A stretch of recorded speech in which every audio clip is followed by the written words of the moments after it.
All right, I've been working on building a heavy haul toter home that's going to be purpose built for a very specific mission. And if you've been following along with the channel, you've been seeing the progress that I made on turning a very ordinary cargo box into a fully fledged living quarters equipped with a shower, bathroom, kitchen, fridges, desk, and a bunch of beds. So this toter home will have a very small cab over cab in the front to make space for the big living quarters, and then there'll be a tri-drive axle set up beyond that. But now that those living quarters are fully complete, it's time to build out the rest of the truck underneath it. So our focus now is going to be on a very heavy-duty custom frame. It's got to be a lawn frame too. But as you can see here, I have two 7-ton military trucks, and they got some really heavy-duty frames. However, they are too short for the toter home project. But if I tear both of these trucks down to the bare frames, I can splice their two frames together, and then we'll have the length we need for the toter home. Now don't worry, I did buy both of these trucks purposely for just tearing down for parts. So this one I bought a while ago and stripped it down to just the rolling chassis. So we'll strip it down the rest of the way. And then this tan truck is getting a full tear down too. So the frames will be used for the toter home project, but the entire rest of these trucks, both engines, transmissions, and all the axles are going to get combined together into one very, very heavy duty custom vehicle that is actually going to be towed behind the toter home. So it'll be a package deal. And that custom vehicle is going to weigh about 80,000 pounds. And all the engines and transmissions and axles will be tied together with nothing but a ton of this heavy duty 3" by 3" square tubing, which means we don't need these frame rails involved in that project. So it'll be perfect to repurpose the frames for the toter home. So that's going to be our focus today. So let me use the excavator to maneuver this frame into the shop, and then we'll start completely stripping it down and then transition to this tan truck. Now here's the cab over that'll end up getting used for this project. And as you can see, it has a 1/4 inch thick steel frame. And that's pretty industry standard. Most of the time with semi trucks, you'll end up just seeing a 1/4 inch thick steel frame. But we're going to use none of that frame, because I want something beefier than that. Now this military frame is a little more heavy duty. We're working with a 3/8 thick frame here. So using these frames will be a nice step up in strength off the get-go. And then I do plan on adding more material in between the front and the rear axle sets. So in that middle belly area, it'll be even thicker than 3/8. So even though this toter home is going to be extremely long, it should end up with a very strong, rigid frame that'll be able to handle any amount of weight we hook up to it. So now there's a lot of bolts for us to tackle to strip this thing down to bare frame. So let's get to work. Now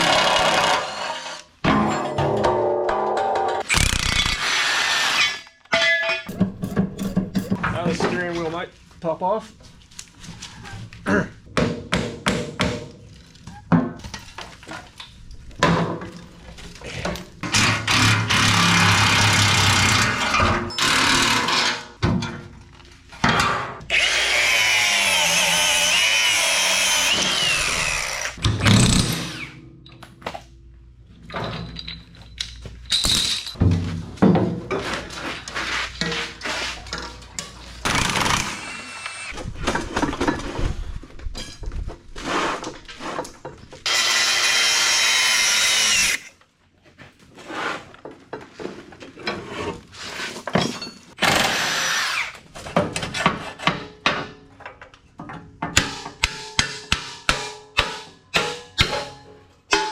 I have a ratchet strap kind of supporting this whole assembly, so I'll just drop it off the frame.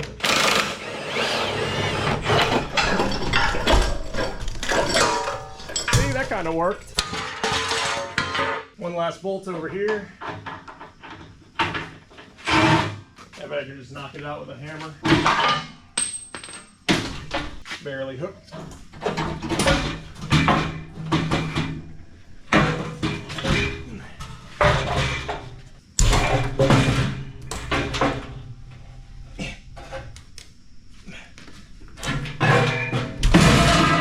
I know why it was so heavy. Had some Middle Eastern water in there. So I guess this truck did serve overseas. Gonna remove the front drive line now. There it goes. You don't see this very often with drive lines. They have this little wire that spans across to keep the bearing caps in place. So it's easy to pull these without these always falling off and getting dirt in them. So now let's move and get the back drive line. I think this rear drive line's about ready to pop out.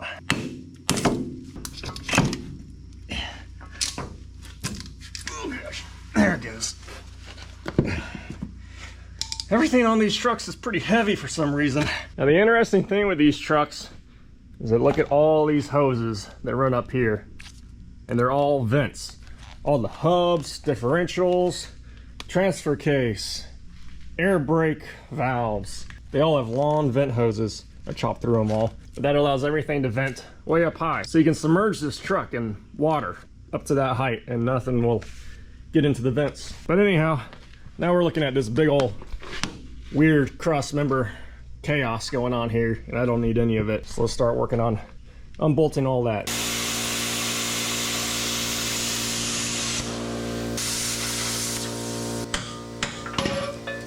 All right, some of these slabs might be ready to come off.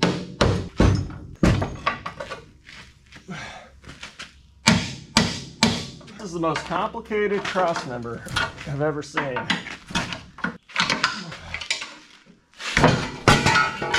There it goes finally.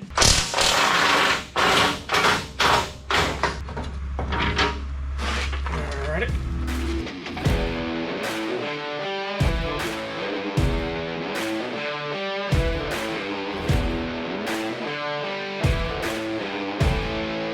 All right, this big old sway arm running across goes through the axle bracket and the frame, which means we have to pull this out before these two things can separate. So let's work on undoing this whole sway bar.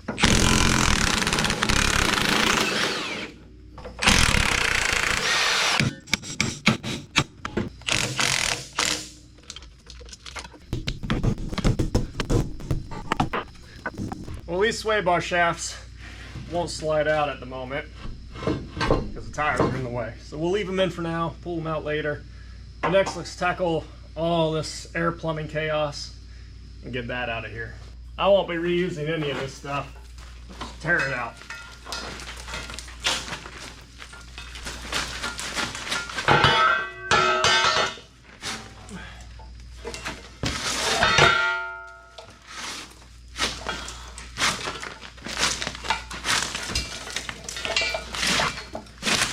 All right, now I'm going to pull off this whole tire so that I can pull that sway bar shaft out.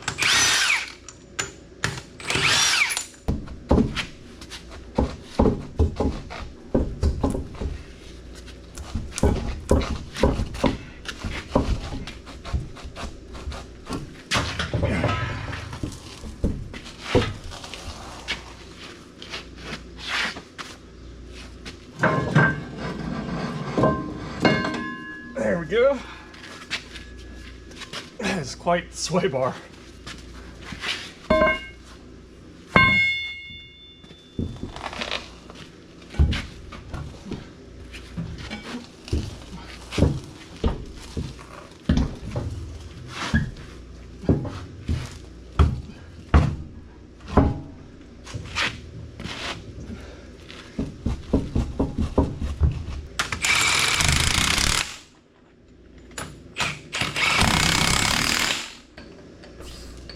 Now let's get rid of this random crossbar here. And now it's time for my daily refuel.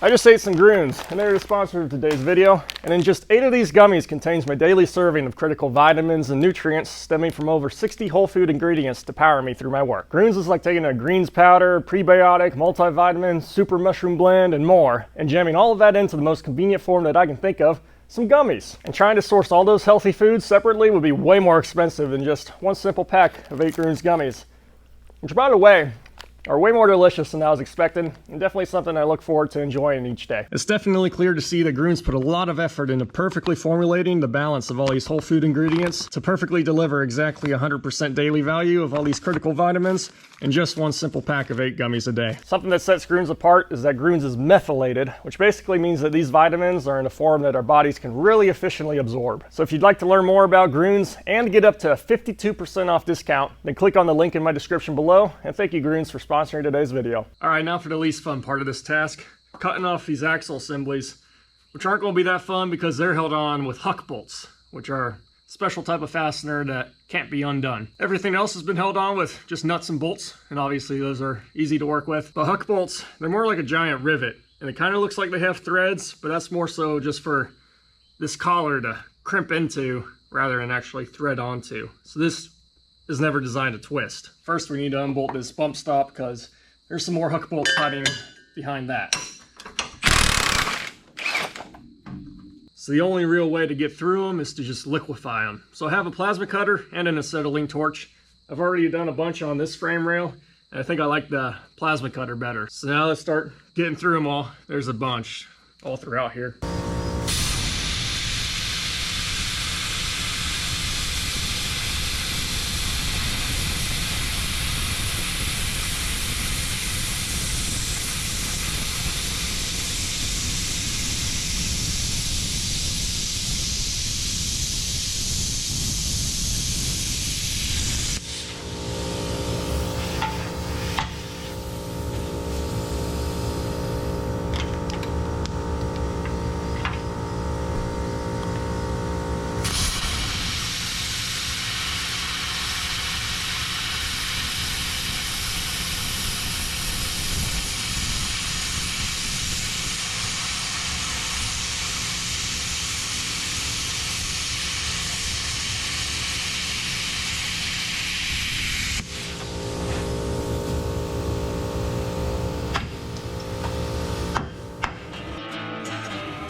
Now I'm going to undo this tie rod in this front axle so that we can get the whole steering box assembly away from this axle.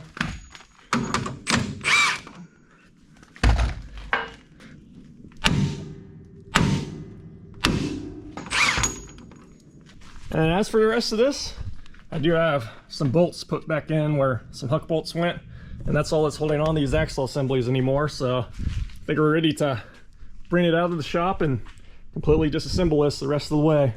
I have this transfer case supported with the excavator, so now let's undo its mounts so we can drop it out of this frame.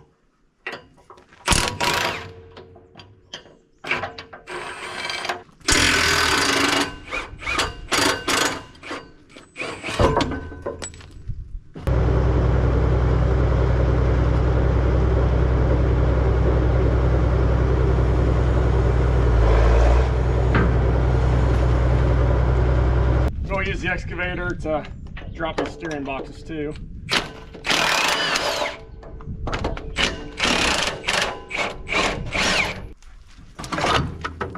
There it goes.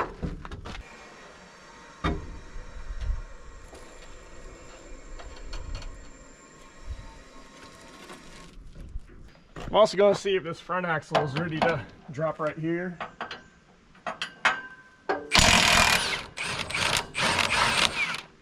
Because that was the last bolt holding it on. Well, the camera overheated in the sun, so we missed that shot because it turned off, but that did go pretty smooth. This front axle laid down gently, but now let's get these rear axles separated from the frame as well.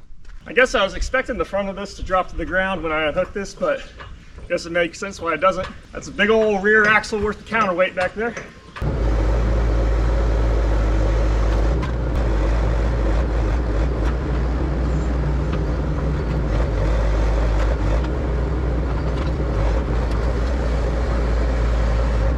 Alrighty, we finally got one truck torn down. Got a nice bare frame here to work with. However, now I'm thinking that while this tan truck is still put together and running and driving, I'm going to try to hack into the transmission. I want to try to figure out if it's possible to get a lot more manual control over what these automatic transmissions are doing. So I did make this custom wiring harness. It'll plug in and let me know when voltages are being sent which ways. So I'll go ahead and mess around with that and leave this truck put together just slightly longer. And I am going to turn my attention to my OBS because it needs some work right now. This truck has been featured in the last couple of videos where we completely tore it apart and then put it back together with new suspension, new lift, tires, engine, transmission, and it was running and driving great until I already grenaded the transmission somehow. So let's pull it in because it's my only set of wheels right now, and I need to be able to get into town. So let's address this transmission issue and get this truck rolling again. Forget how to, oh gosh, there we go. Forgot how heavy those were, but I was really ready to shoot on out of here. All right, I got 2 bolts to undo and then I'll be ready. Okay, down we go. 2 more inches. Okay, and down. Thank you, Ron. I had already pulled the PTO covers, trying to get a peek down in there, but between that and the top cap off, I wasn't able to actually learn anything wrong with this thing. So now we're down to just splitting the whole case and see if we can figure out what actually went wrong. Yeah, I think it's ready to go. I think it's ready to go.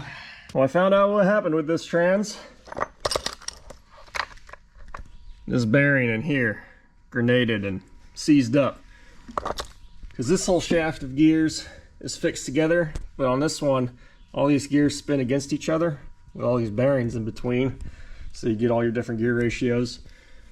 So this was seized up and caused this whole shaft to lock together, which is why it was stuck in 4th gear. Not that it was actually stuck in 4th gear, it's just that 4th gear on this transmission happens to be a 1-to-1 ratio, and when the shaft seized up, you ended up with a 1-to-1 ratio. So that's why the trans would only spin when the gear shifter was in 4th gear, because if you had it in any other gear, then you have 2 different gear sets engaged, fighting against each other. But I don't feel like trying to figure out how to fix this. I'll take it to a transmission shop and see if they feel like rebuilding it. It definitely got hot in here. You can see some of these rollers got flattened out and seized up. So I don't know what caused that. This was full of fluid, so I don't know what would cause that bearing to go bad. Like even this whole race is all chewed up real bad. Go flat that one isn't. But hey, check out what I have here. This is a T19 4-speed transmission. I just yanked it out of stub truck. And this transmission will also bolt right up to this engine and take the place of my ZF 5-speed for now. Because this truck is my only set of wheels right now, so this 4-speed will at least get me moving around again. And it'll buy me some time to get my ZF5 rebuilt. This truck is my only set of wheels because recently the engine on my other car blew up. It was just an $800 Subaru, so I didn't care too much about the car. So I've been having some bad luck with cars, but I need some sort of wheels to be able to get around, so we'll quickly just get this 4-speed swapped in, and this truck will just run a 4-speed for now. It'll be fine. Which I'm hoping this transmission is still going to be roadworthy enough to run temporarily. I haven't been the easiest on it. It's taken a beating during its time in stub truck. Oh! Oh! Oh my gosh!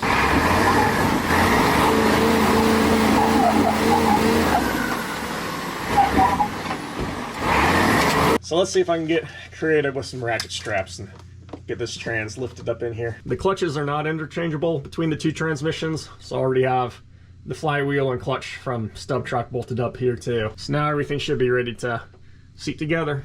All right, everything is put back together down here. So we're ready to be back on the road. But other than the transmission grenading, the truck overall has been performing awesome. The engine's been running great. However, I can tell that the water pump and some of the idler pulleys aren't going to last very much longer. So got some new idlers, got a new water pump. So let's get that stuff installed now. First, let me get a separate radiator hose out of the way. I did already drain all the coolant. And then I have these channel locks gripping on the big nut on the radiator fan. So now let's try to break that free, which it is reverse threaded. So let's see if it'll go with a hammer hit. All right, I was able to get that broken free. So now let's unscrew it and get it out of here so we can have more space to work. I really want to make sure I don't drop it into the fins of the radiator.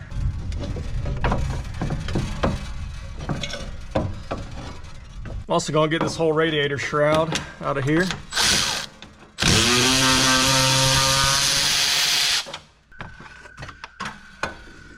Now we have plenty of space. So let me keep the tensioner from collapsing this. And now that that's off, we can wheel this alternator over, get that belt all out of here. I imagine you guys can hear the frogs in the background. We just got a fresh rain, so they're very happy. But next, let's pull this pulley off. Just the pulley. It comes off with 4 bolts. This whole ring can come off. And then pulley all together. Because this is our water pump here, so this whole assembly is getting replaced. And these are the two idlers we're replacing, so might as well zip those off right now.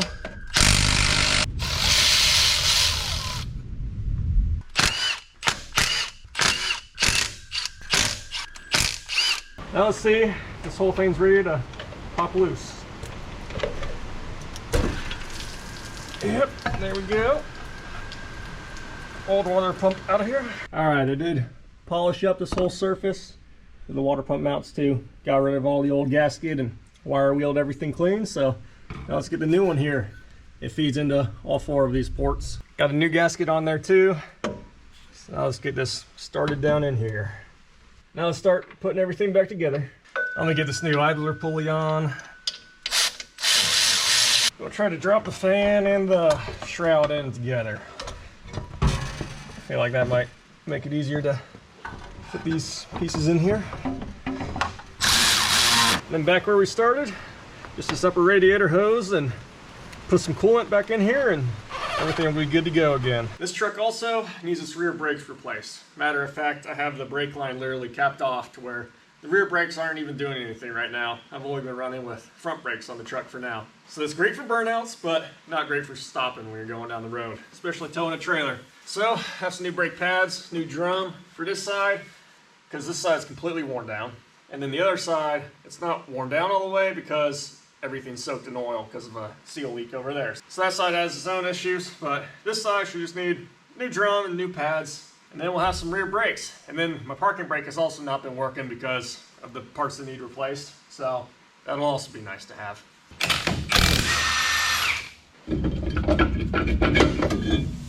Yeah, so on this side, this is just metal on that side. There's no material left. This side, brake pad's all cracking and barely holding on. So that'll be good to get some new parts in here. This drum's all scored up, so get to replace that too. There are all these springs holding these pads in place, so that's the first thing we got to undo is all these springs to hold everything together, and then everything will just start falling apart in here. Got one new pad on, so let's get this other side on. And this is a pain to get all these springs lined up and get these pads in position and tensioned up. I'll get this top spring stretched. Then there's this automatic tensioner assembly that presses the 2 bottoms of the pads against each other. This side's a bit different because we had a hub seal failure. It's where this is just old and was leaking oil into the whole brake chamber, so all the pads got saturated with oil, and then your brakes won't work at that point. So let's rip this old seal out, and I have this new one to hammer in, and then should be back in business on this side, and then just get the pads and drum replaced. Okay, with enough prying with a screwdriver and hammer, I was able to get the old seal out. So now let's get this new seal seated in here. With this installation tool I can just beat on.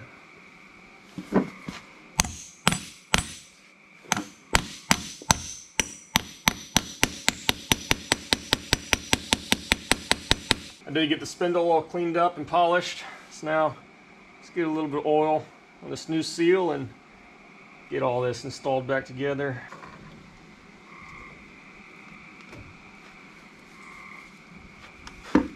Alright, that inner bearing seated. Now I'll get this outer bearing in place, and then the nut. Let's get this axle shaft back in here. And then I did remove the oily brake pads and brake cleaned everything in here, so everything's nice and cleaned up now. These fresh pads are on, and now we're ready to get the drum on and be done with this side.